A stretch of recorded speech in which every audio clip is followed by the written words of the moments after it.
All right, hello everyone, welcome. I suggest we start. I don't want to wait for longer. It looks like we have 20 people. That's good enough. So I will start sharing my screen, and we should be good to go. Please let me know if there are any issues. At this point, you should be able to see me, hear me, to see my screen as well. So yeah, please let me know if there are anything. But yeah, otherwise, I think we can start. And yeah, welcome everyone. So today we have our first lesson. Welcome to QA automation part of this course. Today will be more of like introductory kind of conversation. Today we will just talk about the course in general, how it's structured, what to expect during this course. I will also cover just the main things, right? So what is test automation, what kind of tools we will be using, how to set everything up. We won't be doing any kind of live coding. Again, I will show you the project, I will show you how it's done. But the goal today is just to give you an idea of what we will be working with, show you some tools, and then the homework after today's lesson will be to set up these tools, right? So I will give you the instruction, you can just follow that. And then by the next week, the idea is that you will have everything installed. So then you'll be able to basically follow my steps during the lessons, and the whole environment will be working for you. So today's lesson is probably going to be a little bit shorter, again, because we don't have anything installed at this point. Usually it lasts about like 1 hour, 1 hour and 20 minutes, something like that. But then going forward, everything else, right, the rest of the lessons will be 2 hours. So if you have any questions, again, anything related to this part of the course, feel free to ask. So I will answer. Again, the idea today is just so you have a good overview of what to expect and what we will be working with. So before we start, just a few words about myself. My name is Lana. I am a QA automation engineer. Currently, I work for Reddit. At Reddit, I lead a small team. We automate everything related to payments, actually. So for example, if you purchase anything like subscriptions or avatars or awards, anything from Reddit, all those features, they usually go through my team. So we are responsible for testing them and building test automation around them. And that includes all kinds of automation, web, mobile, backend APIs. So during this course, I will be basically teaching you how to build test automation from scratch. The main area that we will be covering will be web automation, because this is the core of everything. This is where everything starts. So we will learn how to do that. And we will also, during this course, we will also touch on mobile a little bit. So after you finish this course, you can basically set up test automation from scratch yourself for web. If you ever need mobile, you will have some instructions. Mobile automation is actually quite similar. So if you need to, you will be able to figure it out. We will give you enough resources. But again, web automation is going to be our main focus. Okay. So what to expect, right? At this point, you basically finished the first part, which was Python. And now we're starting with the second technical part. So we will have 12 lessons devoted to test automation, a lesson about Git. And basically, this will complete this first educational part. Now, after you finish this, we have a 3-week internship, and then you will need to go through a career coaching program where we will help you with interview preparation, mock interviews, resume creation, things like that. So this is basically the plan. Now, usually between the educational part, like the end of educational part and beginning of internship, we give you a small break, maybe like 2-3 weeks. So the idea here is that during this educational part, you will be doing some homework, so you will be able to complete basically everything before you go to the internship. So yeah, that's the flow. Now, a quick reminder, right? Before we start, we will have lessons 2 days per week. So our normal schedule basically is Saturday and Thursday. On Saturday, we will always start this time, right? Same as right now. So it's basically 10 a.m. Pacific time. It's what, 1 p.m. Eastern time. And on Thursdays, our classes will start at 5:30, right? So basically it's 5:30 Pacific time or 8:30 Eastern time. Now, everything is recorded, right? So if you can't make it to class, it's okay. You can always watch the recording. Although we do recommend you to join the live session so you have a chance to ask questions and I will be able to answer everything. Now, we do have one exception, which is this first week, right? So this next week, we're not going to have the class on Thursday, right? So next lesson will be Saturday, right? So we have Saturday right now, and the next lesson is also going to be Saturday. The point for this is that environment setup is probably the hardest part of the course. Honestly, it's harder to set up environment than like write automation itself. So that's why we give you extra time at the beginning. So by the next week when we have a class, you will have everything set up and everything will be ready. Now, we do have Slack, right? As always, nothing changes there. So all course communication will happen there. Please, if you have any questions, ask so we can help you. Slack is very important, and we have a lot of folks there who will be happy to answer the questions. Now, we do have a few tech mentors as well. I'm sure you are familiar with most of them by now, but our tech mentors will still be helping during this part of the course as well.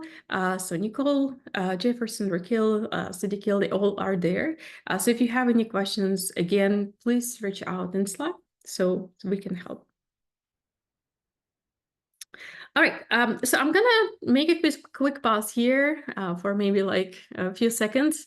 Let me know if you have any questions, maybe about like the process, what to expect, so I can answer those. And after that, I will move to test automation. So we will talk about what test automation is and what tools we will be using during this course. Let's see. I also see some people are still joining, so I'll be just adding them as we go. So no class on this coming Thursday. Yes, exactly. So this one we will skip the this week. So next lesson will be Saturday. But then going forward, it's always going to be Thursday, Saturday. Okay.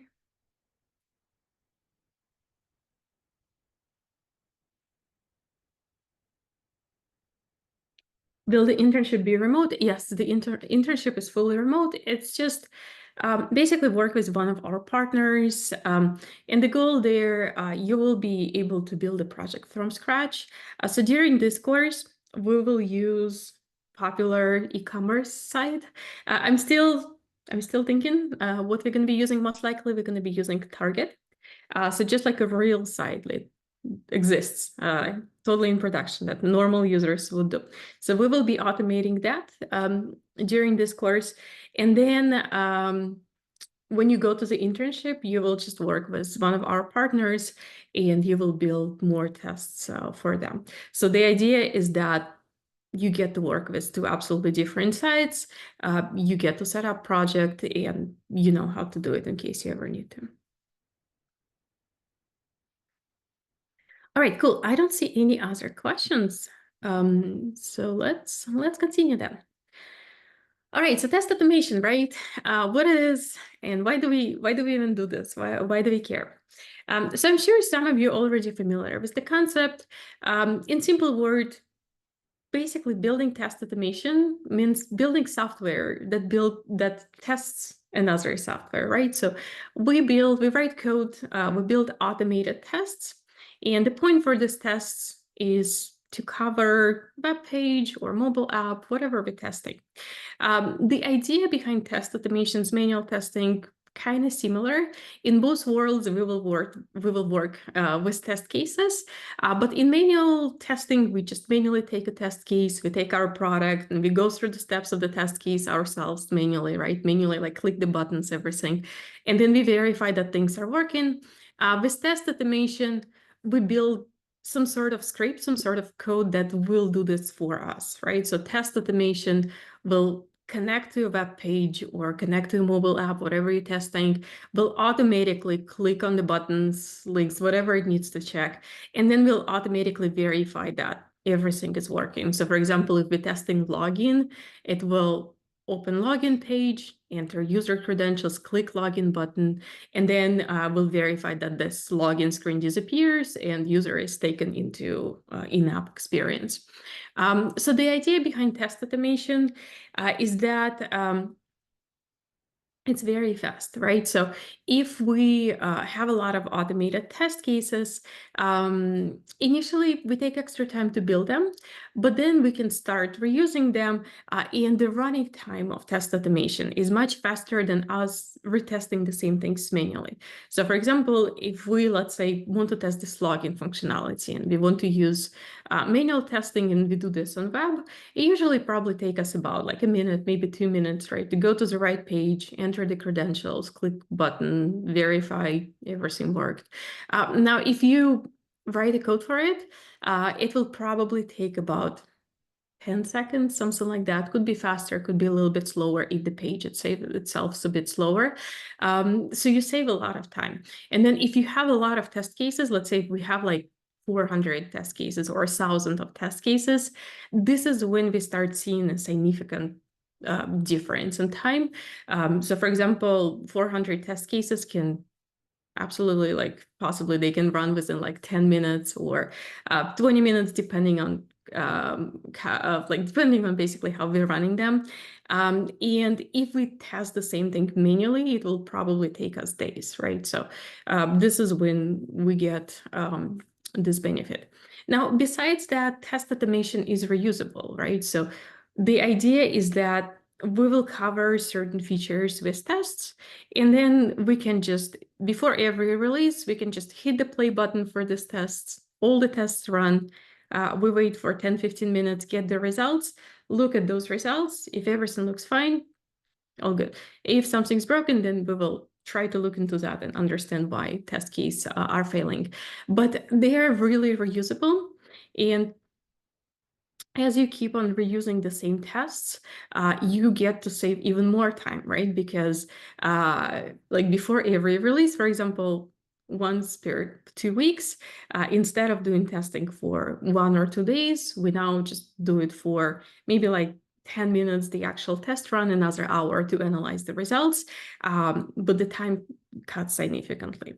Now, when we build test automation, we usually target features that are important and features that are not likely to change, right? So again, the idea is that we build something and then we can reuse it in the future. That's why if you, for example, have a particular feature that is very short term, right? Something like, I don't know, maybe like Black Friday deals, right, on the website. Something like that we usually don't automate because that feature will only be on for like a day, right? Maybe a week. But we're not gonna build automation for something, only run it for 1 day and then throw it away. It doesn't make sense. But if it's something that is common, all our major features, right? Login, registration, purchases, all the main features of the site. This is something that stays there for a while, very often stays there for years. So that's why those kind of things we usually automate.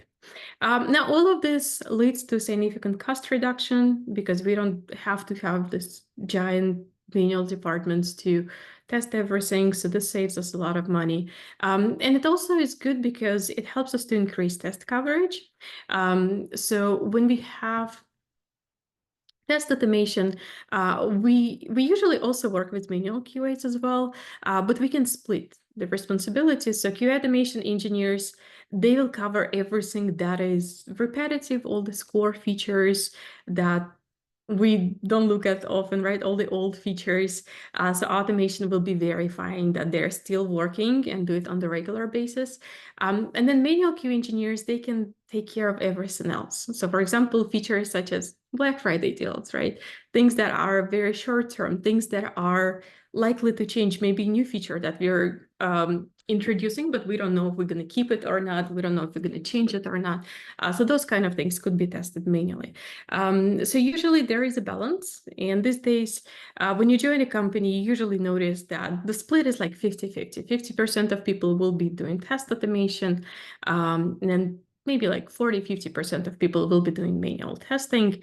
And again, the goal for automation will be to cover all the old existing flows, things for regression mainly, and manual QA engineers will do everything else. So that's the idea. This is basically why we have it. Now, let me know if you have any questions. I think you're probably familiar with the concept, but let me know. It could be confusing a little bit. Automation testing, we need to write test cases. Oh, this is a good question. It actually depends, really depends on the company. So very often the most common flow I usually see would be this. When we build new features, we usually don't know if we're gonna like it, if we're gonna keep it as is, or if we're gonna change it, things like this. So when we build new features, we usually basically test it manually, then we release it, and then we let it sit for some time. So we get some users' feedback, we see if we're going to keep it or not. And then when we decide that we're going to keep it, this is the point when we automate. Now, because of this, when something makes it to automation, it usually goes through manual testing first. And manual QA engineers, they usually create test cases. So when something goes to testing, we usually already have test cases from manual QA engineers, and then we just adjust them for automation or just automate the same test cases. So very often we don't create our test cases. Now, if a particular feature wasn't tested manually, or maybe they tested manually, but they didn't write test cases, and now we want to automate it, then yes, we will create our test cases ourselves. But again, it totally depends on the company and in their processes. It also could depend on a team. Like, for example, in the company where I work, we have different teams and they have different processes. So in some teams, manual QA engineers will write tests and then they will be turned into automation. In some teams, like for example, in my team, we don't really write test cases initially. We have a lot of features that are likely to change, so we just quickly test it, and then only if something gets to stay, at that point we will create test cases and we will automate. So that in this case, we basically, as automation engineers, we will start creating test cases. So that's it. All right, so now let's talk a little bit about the tools, right? So what we will be using during this course. So as I mentioned, we will be working with web. So in order to do web automation, the first thing that we will need to have is a browser, right? So we will be simulating users' activity in the system. So basically, we will connect to the browser like Chrome, Safari, whatever, and our automation will tell the browser what to do, right? So from the code, I can control my browser, and I can tell my Google Chrome browser, for example, open this page, click on this button, do something else. So this is the first thing that we need to have. Now, during this course, we will try different ones, but we're going to start with Chrome. Chrome is the most popular browser these days. It's very stable. It's probably like the easiest one to automate because it's very stable. It's good. And by the way, these days when companies build automation, very often this is the first browser to cover. This is the first option simply because majority of users are using Google Chrome. Now, if companies cover more than one browser, which sometimes they don't actually, very often they don't, and they just stick with Chrome. But if they don't, if they, for example, want to cover more, then they usually add Safari. That's the second choice, then Edge, Firefox. But again, everything starts with Chrome, so we're gonna use that. Now, besides that, we need to be able to communicate with the browsers, right? As I said, from my PyCharm, I want to write some sort of command that will connect to this Chrome browser and say, hey, open this web page or click on this button. Now, for that purpose, during this course, we will use Selenium. So Selenium is the tool specifically for that. Selenium can communicate with the browser, it can control the browser, and it basically can tell the browser what to do. Just Python is not enough for test automation. Like Python as language, initially it doesn't have like any kind of internal libraries to communicate with browsers. That's why we will be using Selenium for that. So Selenium is basically packaged like a library that you can install in your project, and then you can use it from PyCharm, so it will be able to interact with the browser. Now we will be writing code in Python. Obviously, modern automation can be done in different languages like Java, JavaScript, I don't know, Kotlin, even PHP can be used for automation. Python is very, very popular these days, so we'll just stick with that. We will use PyCharm as our development environment. Again, doesn't have to be PyCharm, can be anything else, but PyCharm's convenient. It's very popular with Python, so we will just stick with that. And we will also be using Git, right? So to start with, we will store our code in GitHub, and Git will allow us to modify the code, to sync remote repository with what we have locally. So that's the idea. Now, this is the bare minimum. This is enough to connect to the browser you have on your own machine, control it, write some simple tests. Obviously, when test automation has been introduced in the company, they may have other tools on top of that. So for example, they may run tests in the clouds, they may have some sort of CI tool that will automatically start the tests. So we will talk about those tools like later towards the end of this course, but this is the beginning, right? So we're going to start with this, and then we will cover everything else later. Now, I do have this document. I will share it with you after the lesson. But this is the file with setup instructions. And this is the file, basically, see, it's a homework. This is the file with the homework for today's lesson. So basically, your homework this week will be to go through this file and just step by step, right, set up everything. So you can see all the main things are here. So you will need to basically set it up. Now, let me know if you have any questions actually before that. The next thing I want to do, I will just go over like Selenium, and then I'll go over this file. So I'll explain you like what is every single step here. But before we go that way, let me know if you have any questions, and so I can answer them. Okay.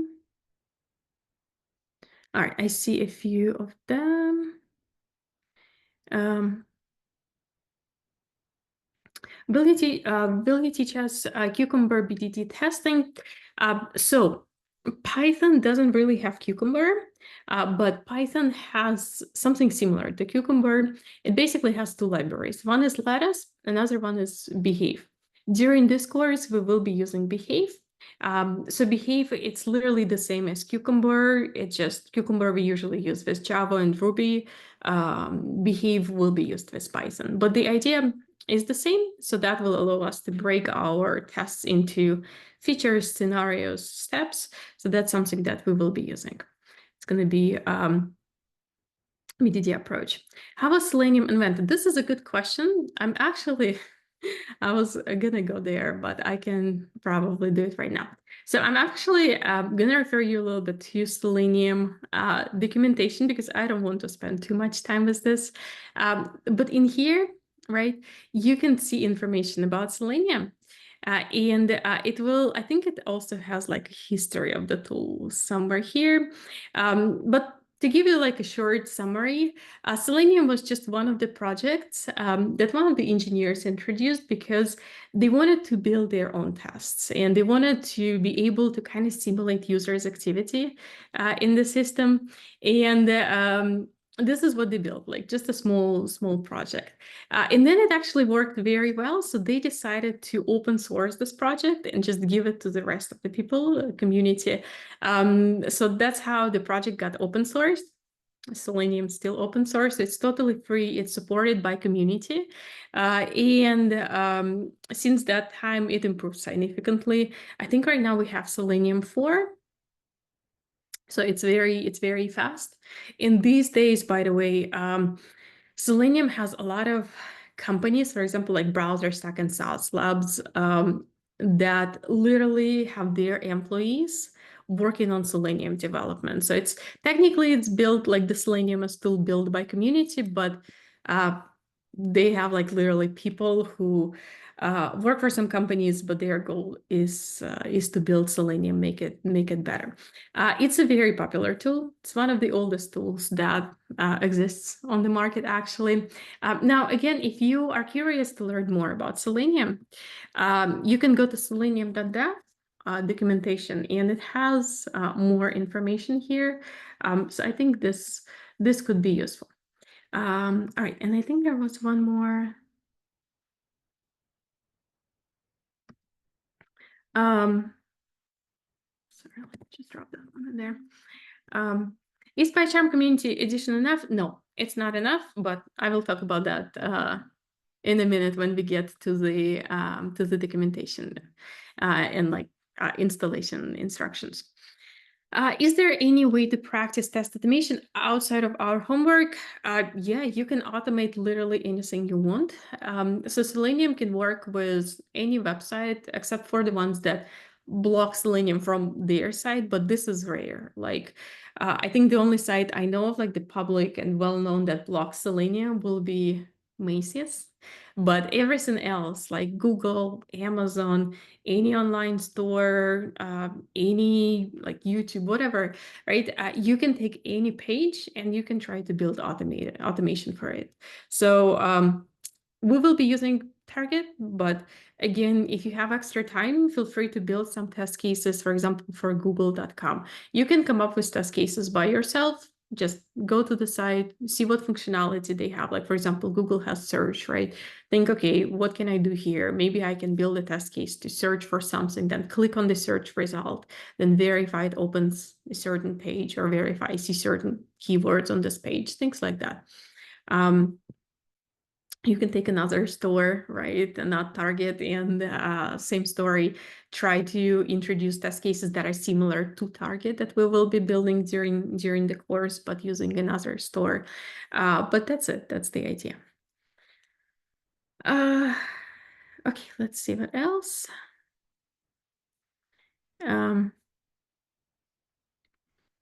Yeah, Amazon should work as well. What are your thoughts on apps like Upwork to get projects to work on test automation? Upwork is a good resource, right? It allows people to find contractors and do things quickly. Obviously, it's not something that a lot of companies will like bigger size companies will leverage, because here, when company has an engineering department, they would prefer to have QA engineers on site and just working for the company directly. So their QA engineers will be responsible for building the automation. But if company is very small or they don't care as much, I've seen folks actually using Upwork. Now, some companies technically can't really do it, or like have to be very careful about it, because if test automation access certain areas of site that kind of secured, or maybe has access to some data, sometimes there are limitations when we can't hire people from like outside of the United States, because this data is like risky, and we don't want to do that. Sometimes there could be other limitations related to that as well. But again, usually the bigger the company is, the less likely they are to use something like that. But small companies, like small shops, yeah, they do it. Okay, so I think that's it as far as the questions in the chat. So yeah, I quickly talked about Selenium, right? Again, Selenium is a tool for browser automation. So Selenium will allow us to automate browsers. So one tricky part here, actually, let me go back to the site. Sometimes during the interview, people may ask you like, what can Selenium do, right? So the answer here is that Selenium automates browsers, and that's it. So Selenium is the tool purely for browser automation. We cannot automate mobile iOS and Android apps, for example, using Selenium. We cannot connect to the database using Selenium. We cannot build, I don't know, backend API tests using Selenium. So again, Selenium is purely for browser automation. So that's the idea. Now, Selenium has a few projects under its umbrella. During this course, we will be working with Selenium WebDriver. So this is the one that allows you to actually connect to the browsers and build the automation.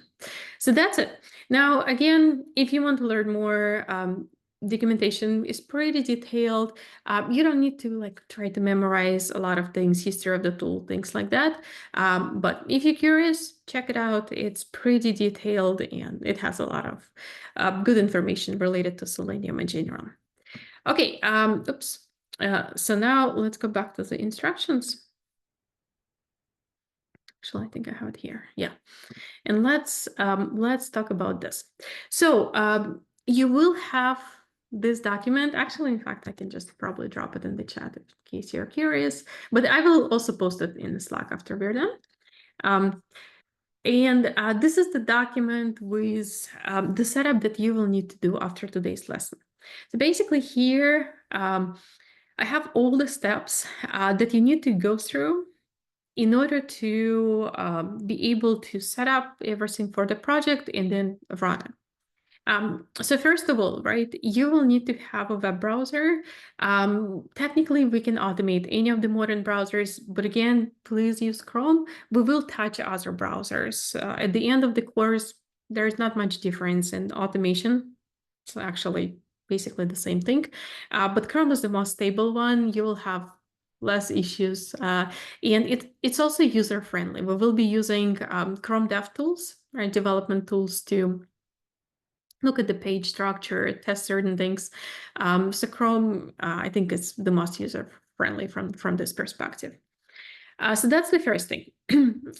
Now, if you have Chrome browser already, please upgrade it, right? So just make sure that it's the latest version. I think right now we have version 130. Let me double check. Go to about. Yeah, so the latest version is 130. Technically, there weren't any major Google Chrome issues after version 118. I think that's the one that really broke Selenium.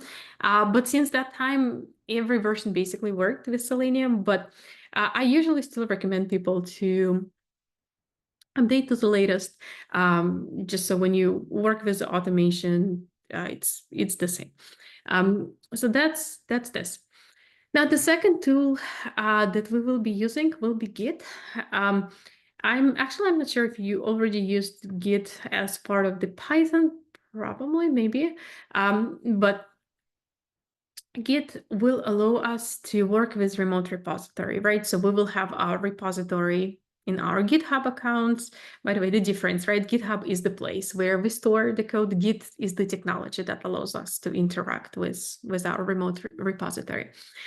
So Git will allow us to sync like the project we have on our local computer with the repository, right? With the GitHub account. So this is something that you will also need to install. So we have steps for this here as well. Just download and install. And then GitHub, I'm sure you already have GitHub accounts. If you don't, please register. But at this point, if you have a GitHub account that you use during Python course, you can just use the same. So you can just keep this step. Now, during this part of the course, we're not going to be use GitHub like functionality that will allow you to just like go there and place the code there, because that's not what people use when they work for like real companies and real projects.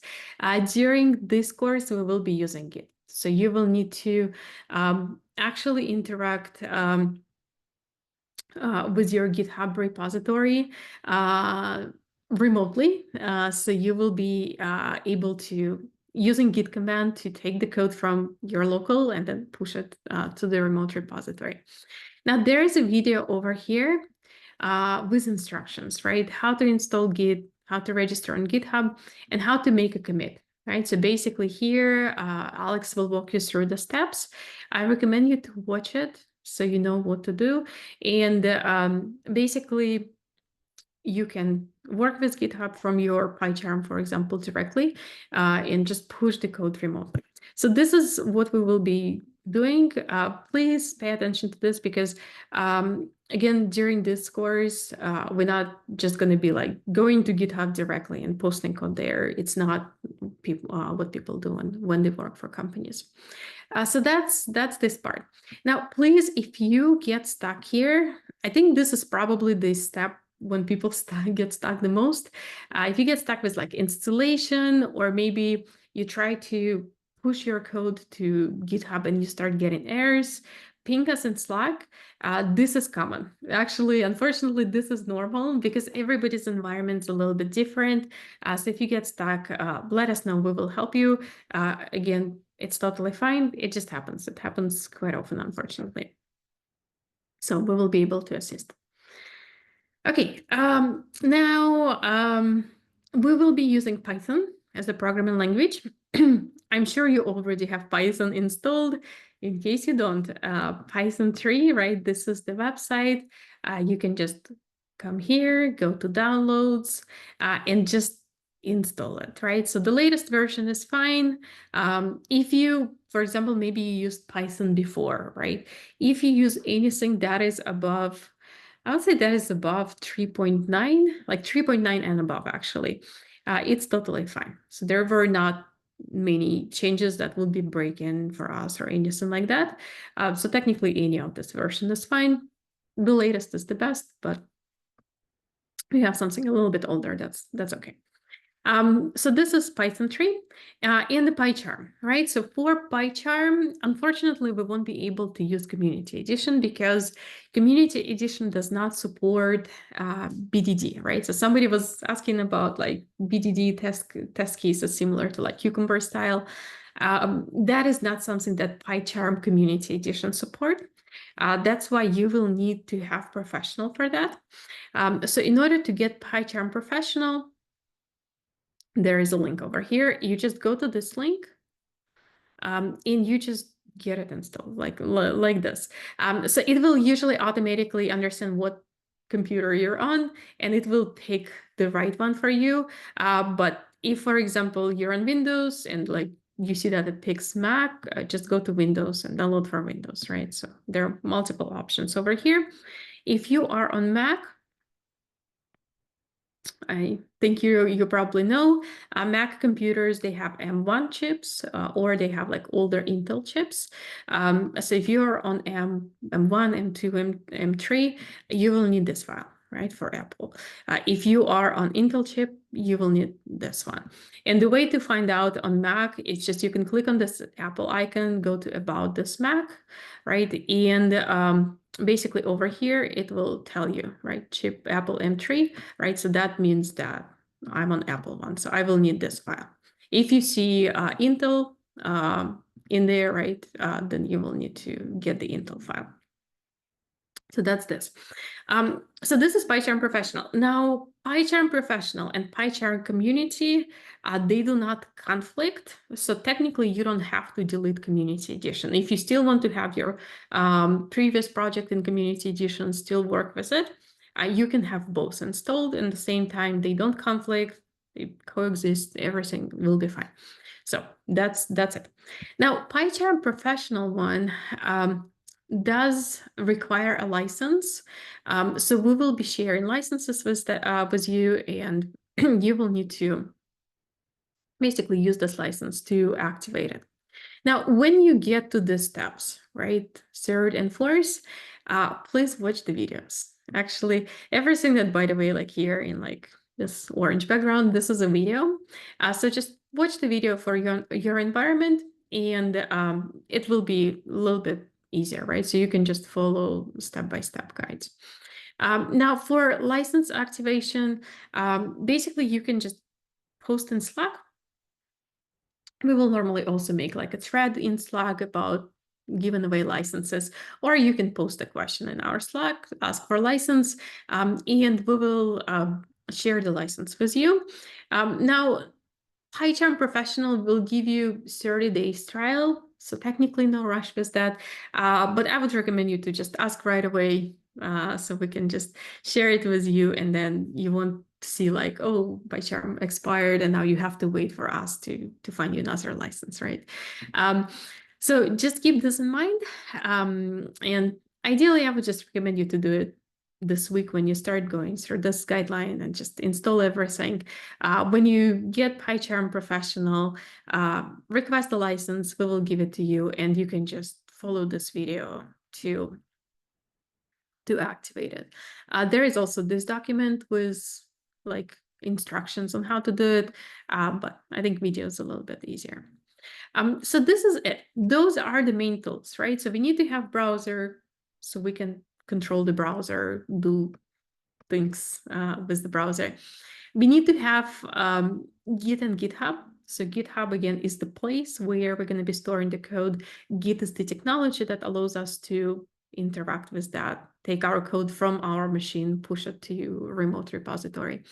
Python, PyCharm, right? So Python for coding and PyCharm itself as like the place where you're going to be writing code. And this is it as far as the main tools, right? So those are the tools that you will need to have. Now, after you have all of that installed, the last step will be to actually set up the project. Because at the beginning of this course, right, we won't be just creating everything from scratch. You will need to have some sort of project structure so we can start from something. And we have this project structure over here in this GitHub repository. So there is a link right here. Right, and this is the repository that we will use to copy the code from. So basically, when you are going to be like setting it up, the last step will be to go to this repository, fork, like don't just clone, just fork the code from here. And then you will have access to the project, right? So you can see this repository. It has a few files. It's almost empty, but it has the base file set up with the main components, so we can just use them initially when we start creating tests. Now, I do have videos for that. And this step, I would say definitely watch the video here, because this one is tricky, and you will need to follow the instructions here. Now, when you go through this project setup over here, this is where I also talk about how to add Selenium to the project, right? How to make your PyCharm project see Selenium and things like that. So this is here in this video. So please use it, please follow it. This will be helpful. And again, before you go here, just make sure to update your Chrome, right? If you have Chrome and it's older, it's not updated, just update it before you just go through this. So this is it. Now, when you go through this step, you will end up having a project, right? It's gonna look like this. Close everything. Right, so this is the project. The only difference is that your project, it will be just called Python Selenium Automation. I usually rename mine to just reflect the group number. In your case, you're just going to see Python Selenium Automation. And then inside the project, you will see all the files that you forked from GitHub repository. So you will see these folders, step, tests, environment file, and then a few more files over here. So there's a README, requirement, sample script. So this is how it should look after you set up the project. This top folder, again, should be Python Selenium Automation, right? Not anything else. So that's going to be on top in here. And yeah, when you have this, after you watch this video, at this point, you should be good to go. So you can just test your environment, make sure that everything is working. So sample script over here is just code example that I added so you can run it and make sure that everything is good. So after you watch the video, after everything is done, just click on the sample script and then right click and run, right? Anywhere, right click run, or you can do right click from here and run. So that should start automation. If you see something like this, it means it's all good, right? So it opens the browser, it navigates to Google, it searches for something, so everything is fine. So that's the idea. This is basically how do you make sure that everything is working. Now this will test Python setup with Selenium, right, and browser. So everything will verify that everything is fine. Now, after you run this file and make sure that everything is working, you can go to this folder called tests. It's also in the video, by the way. I'm just giving you a quick intro here as well. But in here, under this folder, you can go features, tests inside, and it has one file, product search feature. It has the same test case, it's just written more like a BDD style. And then you can run it here, right? You can just click run button, or you can just do right click run. If it opens and works, if it does this, that's good, right? It means that everything's fine, everything is set up.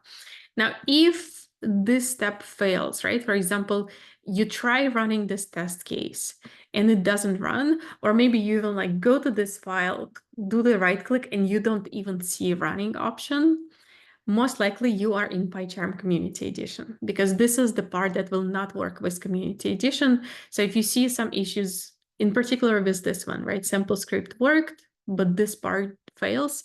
Double check, make sure you're not in Community Edition, and if you are, then switch to PyCharm Professional and just go through the same steps with PyCharm Professional.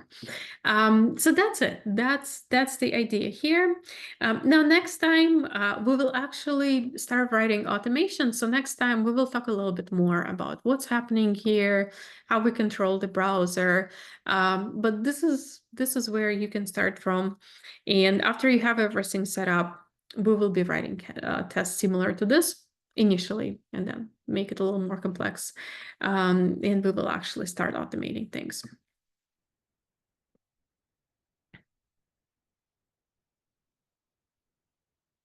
Okay. How does Selenium read Python language? How did they come up with the functions that would communicate with the browser, and how did they know which functions would do that? That's a very good architectural question. So honestly, from automation perspective, we don't really care. We just use Selenium interface, right? We just use these commands. But if you're curious, for every Selenium command that you have in here, right? For example, find elements, send keys, click, you can go inside this command. Command and B or Control and B will actually take you to how this command is written actually in Python, how it's defined. And you see web element, this is Selenium. So it takes you to Selenium library implementation of this particular command that gives you the idea. So what basically happens there is that it's like similar to, I don't know if you're familiar with like front end, back end kind of communication. So when we run the commands, we basically sending them to certain address that browser is listening to. In this command that looks like normal human commands like click, they internally will be translated into this special kind of command that, let me see if I can go in here. That basically will be sent in this format to the browser. So it translated to something that browser understands in the browser kind of format.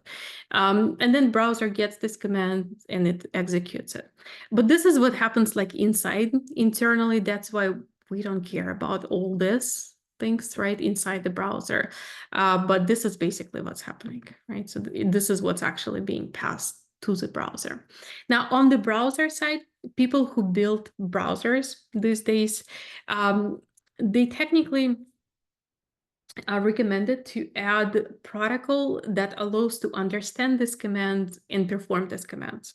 So people who build Chrome, for example, or Safari or Firefox, on their side, they implement the logic for listening to the commands. So if they get something in this format, it doesn't have to be Selenium. It can be anything else. It can be another tool that sends these commands to the browser. Their browser will do something, right? So Selenium basically is just like this, I guess, wrapper on top of it that will, like we will use in Python, right? In our world, we simply say click.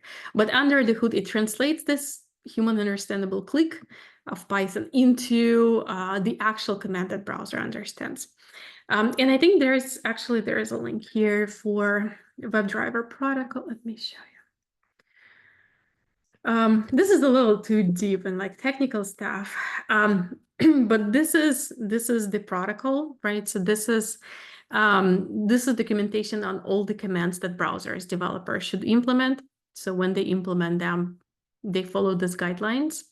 And then people who develop Selenium, they basically develop the logic to call these commands that browsers support. So that's the idea. A little too deep, kind of, but let me know if, I don't know, if you have more questions. Honestly, most of the people don't really care or know about this. So for us, it's important to just memorize, how to work with this, right? Like click, find element, and so on. But that's what's happening under the hood. Okay, let's see. What button do we click to learn more about the functions? To go into the function, right, you just click on the function, like click any place on the code, and then Command and B, or try Control and B if you're on Windows. Actually, I'm not familiar with like Windows command for it. On Mac, it's Command and B. So that's what it does. All right. So that's I guess that's it, I guess, about this ones. Let me know if you have any questions. So I can answer that. I have a few more slides that I wanted to actually talk about today, like next steps, like internship, things like that. But before I go there, let me know if you have any questions, so I can cover them first. Let's see.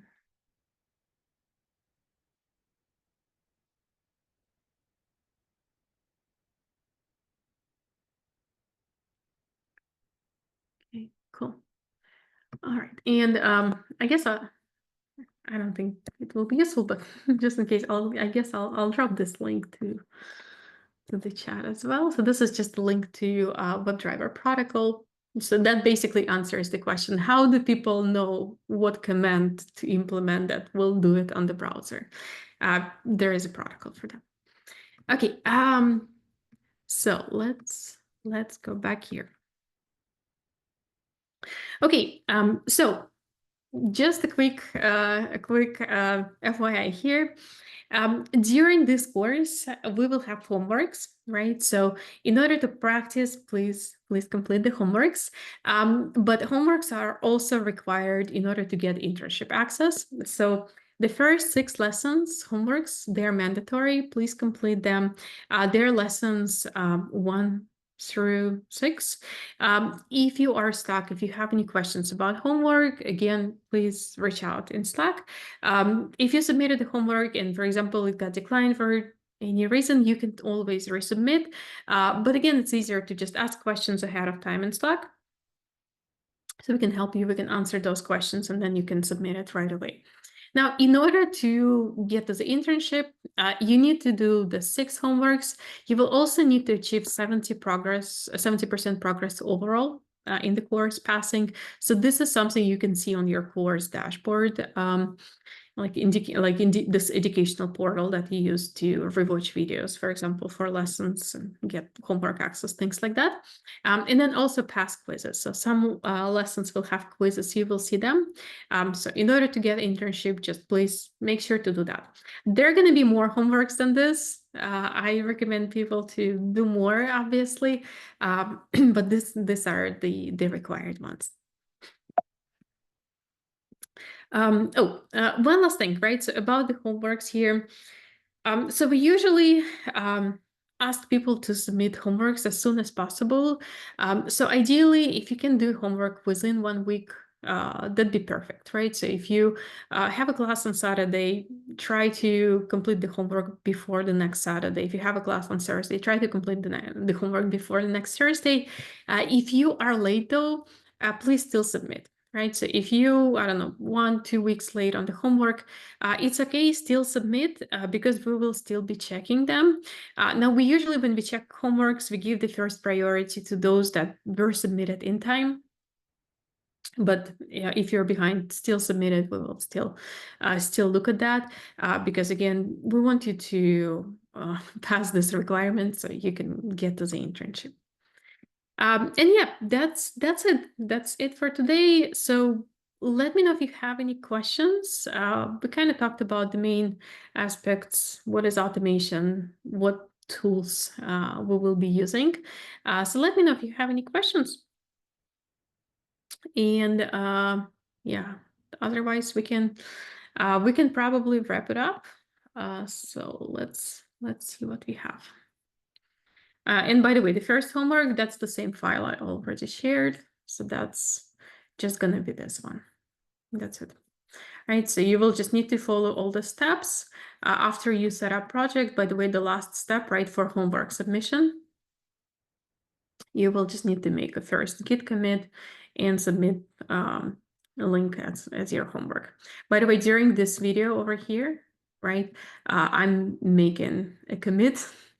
So if you just follow video step by step, you will end up making a commit in here. And then, oh, by the way, when you submit links with homeworks, this is how the link should look like, right? So basically, when you have your project in here in GitHub, you go to commits right here, right? Commits.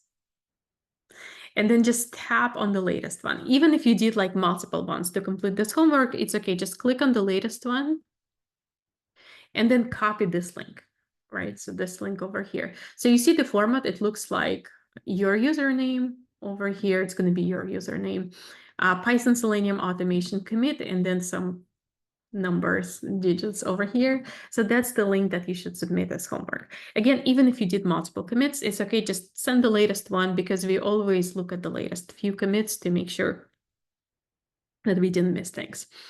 So this is how you find it. This format is right here. Okay, let's see what we have in the chat.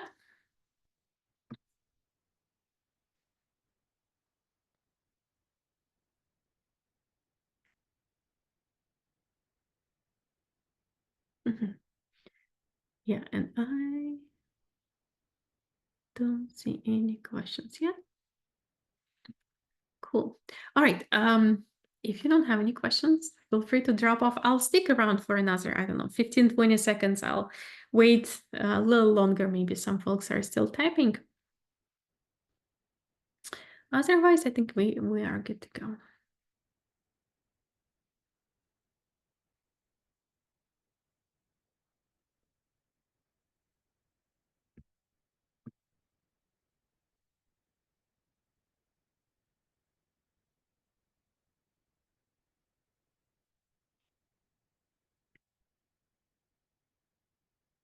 All right.